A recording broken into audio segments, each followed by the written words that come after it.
আমাদের পিনাকি দা কি তাহলে কোনো স্যাবোটাজার? আমি কিন্তু তাকে এখন সন্দেহ করি। আমার প্রশ্ন ফজলুল হক ভাইয়ের কাছে, আপনার কি মনে হয় না পিনাকি স্যাবোটাজার? এলি কোহেন টু, আপনার কি মনে হয় না যে এখন ভারতের বিরুদ্ধে কথা বলার মতো আর কেউ রইল না? পিনাকি দাদা কিন্তু ব্যক্তিগতভাবে আমার কোনো পক্ষের বিপক্ষের কোনো ব্যক্তি নাই, বা তাকে নিয়ে আমি কখনো অ্যানালাইজ করিও নাই, বা তার ভিডিও দেখার অত সুযোগও হয় না। কিন্তু আমাদের দর্শক যে প্রশ্নটা করেছে সেটা অত্যন্ত ভয়াবহ এরকম, সেটা আমি গতকালকের পিনাকি দাদার একটা বক্তব্যের জায়গায় ভিপি নুরের যে ইস্যুটা আমরা বলতে এসেছি। বেশি হ্যাঁ, আমি আপনি তো এক মিনিট না বললে এইটা পাবলিক বুঝবে না। আমি যেটা বলবো যে এক দর্শক অলরেডি বলেছেন যে ইস্যু ছুড়ে দেওয়া হচ্ছে।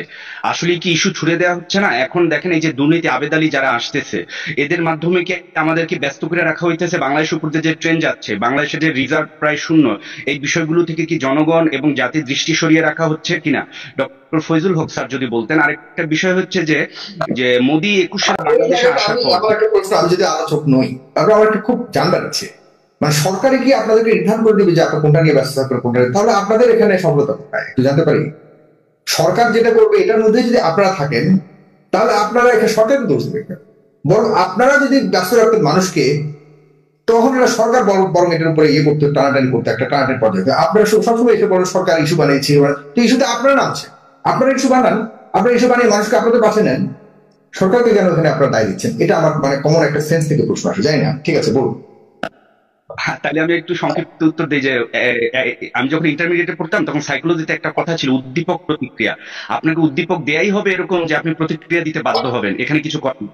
গোয়েন্দা সংস্থা তো বসে থাকবে না। বাই দ্য ওয়ে, আরেকটা বিষয় হচ্ছে 21 সালে মোদি আসার পরে যারা যারা মোদির বিরুদ্ধে কঠোর আন্দোলন করা হয়েছিল তাদের প্রত্যেককে একে একে বিনাশ করা হয়েছে। মামুনুল হক সর্বশেষ নূরকে বিতর্কিত করা হয়েছে। এখন আমি কি মনে করি বা আমার যেটা পারসেপশন সেটা হচ্ছে আমাদের পিনাকি দা কি এলি কোহেন টু?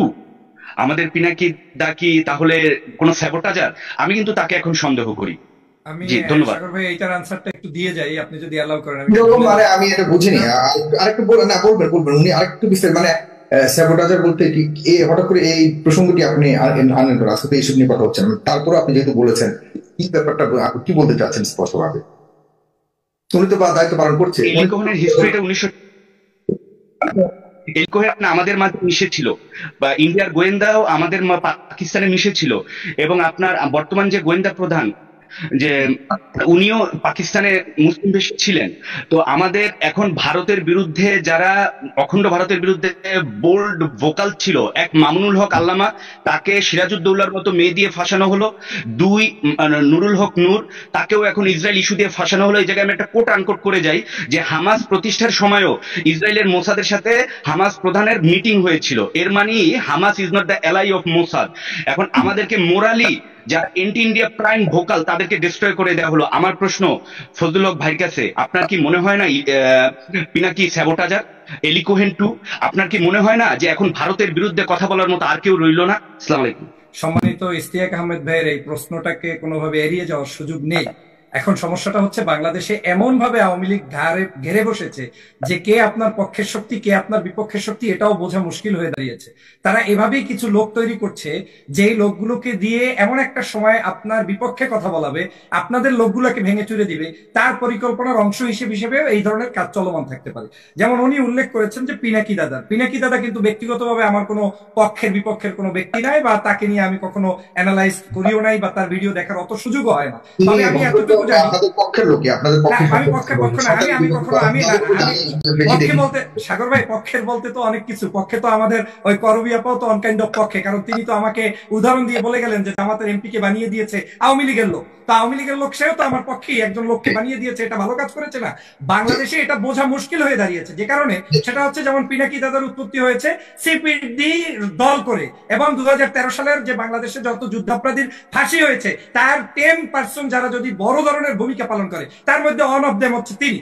তাহলে সেখান থেকে তিনি ভোল পাল্টিয়েছেন বলতে পারেন, আদর্শ চেঞ্জ করতে পারে, ইউ টার্ন নিতে পারে, এটা রাজনৈতিক ভাবে হতেই পারে। একজন ইউটিউবারেরও এই ধরনের চেঞ্জিংটা থাকতে পারে। কিন্তু আমাদের দর্শক যে প্রশ্নটা করেছে সেটা অত্যন্ত ভয়াবহ এরকম, সেটা আমি গতকালকের পিনাকি দাদার একটা বক্তব্যের জায়গায় ভিপি নুরের যে ইস্যুটা আমরা বলতে এসেছি। বেশি আমি আপনি তো এক মিনিট না বললে এইটা পাবলিক বুঝবে না, আপনি তাহলে প্রশ্ন না করাই উচিত ছিল। যেমন তিনি বলেছেন যে বাংলাদেশের কমিউনিস্ট রাজনীতিতে একটি বাক্য চালু আছে, কি লাল নিশান দিয়েই লাল নিশান ঠেকানো হয়। আমি বলছি না, পিনাকি দাদা বলছে বাম পন্থার কথা বলে বাম পন্থাকেই ঠেকানো হয়। এখন আমার এই যে প্রশ্নকর্তা, ওনার এই কর্তার বক্তব্য অনুযায়ী তাহলে কি পিনাকিদা ভারত বিরোধী অভিযান কিংবা অন্য সকল কার্যক্রমে অংশগ্রহণ জোরালোভাবে করে এই সকল কার্যক্রমেরই ক্ষতি করছেন কিনা সেটা দর্শক প্রশ্ন করেছে। তো আমি এই পিনাকি দাদার এই প্রশ্নটা আমি নোট করে রেখেছিলাম যে কোনোদিন যদি সুযোগ থাকে বলবো। আমি মনে করি বাংলাদেশের আন্দোলন সংগ্রাম যারা করছে, এই ভিপি নূর তিনি রাজনীতি করছে, ঢাকা বিশ্ববিদ্যালয়ের ছাত্রদের কাছ থেকে জয়যুক্ত হয়ে এসেছে, আপনার মেহজাবিন নায়িকা বা মোশাররফ করিম নায়িকা, তাদেরকে নিয়ে তো আপনি ভিডিও কন্টেন্ট তৈরি করে বিএনপির কাছে তাদেরকে একটা বুমেরাং করে দেওয়া কিংবা তাদেরকে না আসতে দেওয়ার পরিকল্পনার অংশ কিনা সেটা আজকে ভাবতে হবে। আমি মনে করি পিনাকি দাদাও যদি জাতীয় জন্য, জনগণের জন্য, ভোটাধিকারের জন্য কাজ করে থাকেন সেটার জন্য ওয়েল অ্যাপ্রিসিয়েট আমিও করি এবং করা উচিত, কিন্তু এমন কোনো কাজ করা উচিত নয় যেই কাজগুলো করলে বাংলাদেশের যারা বিরোধী আন্দোলন করছে তাদের মধ্যে অনৈক্যের সৃষ্টি হয়। ভিপি নুরেরা বাংলাদেশের বিরোধী আন্দোলন করছে, বিএনপি সরাসরি সম্পৃক্ত একটি জোটের অংশ হিসেবে কাজ করছে। আর সর্বশেষ আপনাকে বলে যাই, বাংলাদেশের যারা মেহেন্দি সাফাদি ইস্যু নিয়ে কাজ করছে কিংবা বিকাশ নূর বলে গালিগালাজ করছে, এই সবগুলো প্রোডাক্ট হচ্ছে আওয়ামী লীগের ইনভেস্ট করা অর্ড। আওয়ামী লীগ যা বলছে সেইটা যদি আজকের প্রফেসর হাসনাত আলী বলে তাহলে বুঝতে হবে এই হাসনাত আলীর উদ্দেশ্য আর আওয়ামী লীগের উদ্দেশ্য এক হয়ে যায় কিনা। অতএব আমি মনে করি আন্দোলনের স্বার্থে, দেশের স্বার্থে এই মানুষগুলোকে আমাদের প্যাট্রোনাইজ করা উচিত। বিএনপির বিরোধী আন্দোলনে যারা থাকছে তারা ছোট্ট দল হোক বড় দল হোক সবাইকে নিয়ে কাজ করা উচিত। আর যদি সেটা করতে না পারেন তাহলে বুঝতে হবে বাংলাদেশে এটাও বড় ধরনের গভীর ষড়যন্ত্র চক্রান্ত চলছে। সর্বোপরি বলতে চাই, মেহেন্দি সাফাদি ইস্যু যারা বলছে, ক্রিয়েট করছে, ছবি দেখাচ্ছে, তারা হচ্ছে বাংলাদেশের মূলত পাসপোর্ট থেকে ইসরায়েলের নাম উত্তোলনকারী শেখ হাসিনা। যারা বলছে তারা মূলত বাংলাদেশের বিমান এসে ইসরায়েল থেকে, বাংলাদেশের বিমান এসেছে ইসরায়েলের সেই শেখ হাসিনা। যারা বলছে যারা বলছে তারা ইসরায়েল থেকে মেশিন ক্রয় করে বাংলাদেশের এই শেখ হাসিনা আজকের গোয়েন্দা ডিপার্টমেন্টে কাজ করছে। অতএব আমি মনে করি সাফাদি ইস্যু, অমুক ইস্যু, তমুক ইস্যু, এই সব কিছু হচ্ছে আমাদের শক্তিকে খর্ব করার একটি নামান্তর। আমি পিনাকি দাদা সহ বাংলাদেশের যারাই এই ফ্যাসিবাদের বিরুদ্ধে আন্দোলন করছেন আপনাদেরকে ছোট করতে চাই না, আপনাদের কাছে প্রশ্ন রাখতে চাই, শেখ হাসিনা যা চাচ্ছে তাই যদি আপনি চান তাহলে আপনি আমাদের বন্ধু নয়। শেখ হাসিনা যা চাচ্ছে সেইটার বিপক্ষে আপনাকে দাঁড়িয়ে গণতন্ত্রের পক্ষে, ভারতের বিরুদ্ধে, আধিপত্যবাদের বিরুদ্ধে সমস্যা এবং কাউকে এক পেশে রাজনীতি করার কোনো সুযোগ নেই। আপনাকে